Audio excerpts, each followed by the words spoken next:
I had a phone call in 2013. It was in Los Angeles, California. I was part of a television show at that time that was called UFC Tonight, and we were the biggest show in all of MMA.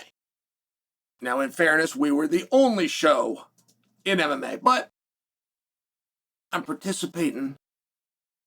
I'm getting ready to go to work. I had just come. I'm back to the hotel because we had just finished a show, but it's a special weekend where we were bringing more than one. We had the UFC Tonight, but then that got followed up by a weigh-in and a pre and a post-show big fight weekend. And now you're spoiled to fights. You see them every week, but this is a little bit of a different time. I'm in the hotel. The phone rings, my manager, Jeff.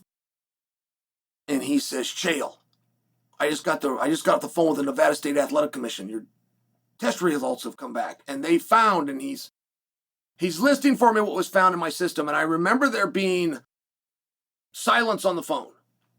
And it was my turn to talk. Like he had said his piece and now it's my turn and there was silence on the phone. Well, the reason there was silence is I didn't know he was done. Like he had listed, they found this and they found this and they found this. And I paused so that he could continue, like just to get his thought out. All right.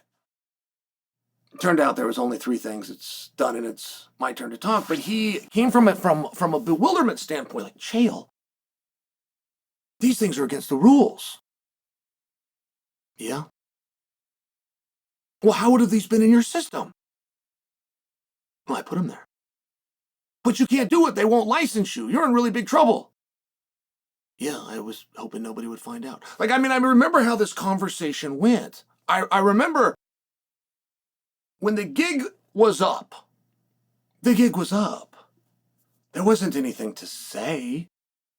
I did not like have an ulterior lab or a better lab or contrary results.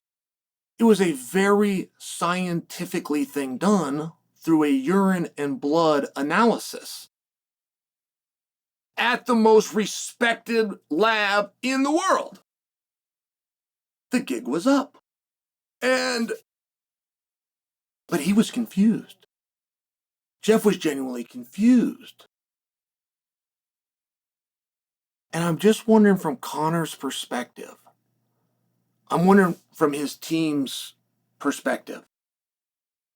There is not a make-believe world, just so when you try to envision this and you try to make sense of it yourself, there's not a make-believe world where Conor's schedule was so hectic and so busy, they just forgot to update it. And his life would be more hectic and more busy than most can relate to. He could be in 3 different states in the same week. He could be in 2 different countries in the same week. He could be on 2 different continents in the same week. Oh, and by the way, we know, because we've seen it, wherever he goes, a camera goes.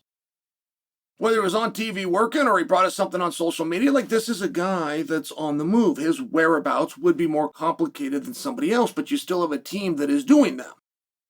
He's not just getting on airplanes out of the blue. The team is arranging for him to be on an airplane. As a matter of fact, how's he going to get to the plane?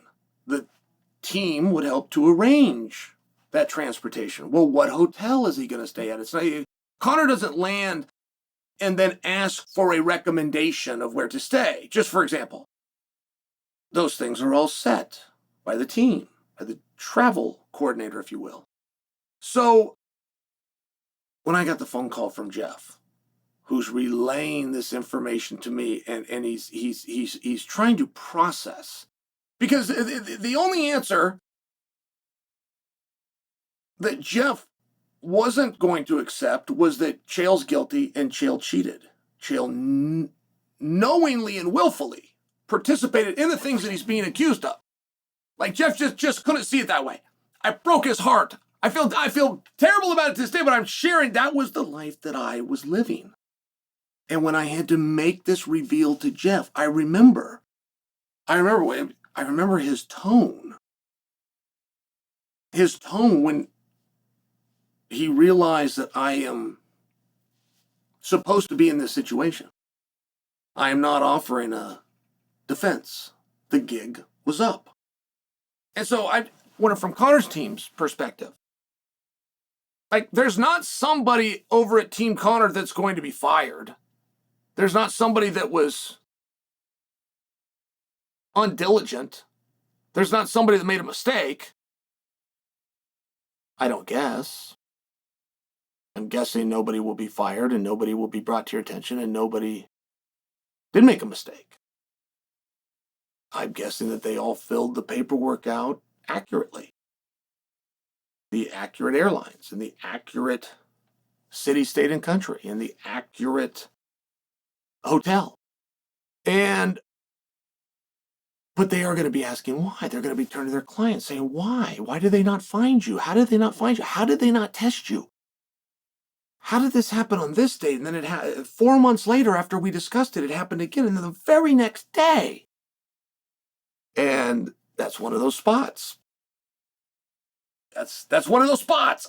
I don't know how Conor will handle it. I will tell you how I handled it when Jeff called me, which is the gig is up.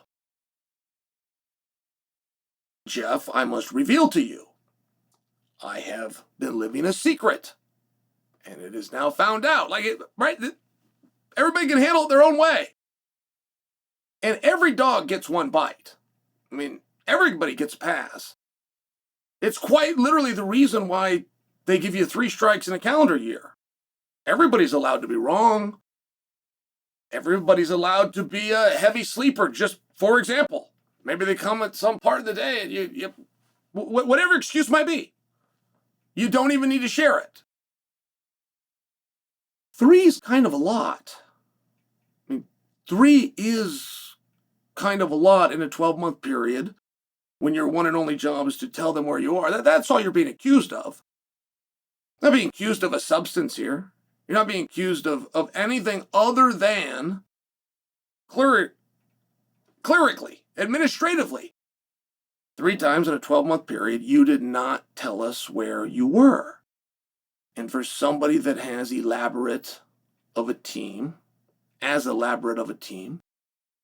I believe they did tell you where they were. I believe the agents were at the right place. This very thing happened with the notorious story of Jon Jones in the ring. That's a completely true story. They had showed up to where he said that he was. He was not ready for a test, and he went under the ring. That's a very true story. It's not folklore. And my envision of what happened here with Conor is something very similar. I believe the whereabouts that they had. I believe, this is me, I'm guessing. But I'm just telling you, I believe, having lived this life, I believe they did have his whereabouts. I believe it was accurately updated. I believe he did purposefully not allow them to test him. That's my belief. I'm not overly upset about it. I'm not overly pointing the finger at Conor. I'm sharing, as a fellow scumbag, some of the psychology that goes in to living that life and trying to stay one step ahead. It's a great gig until it's up.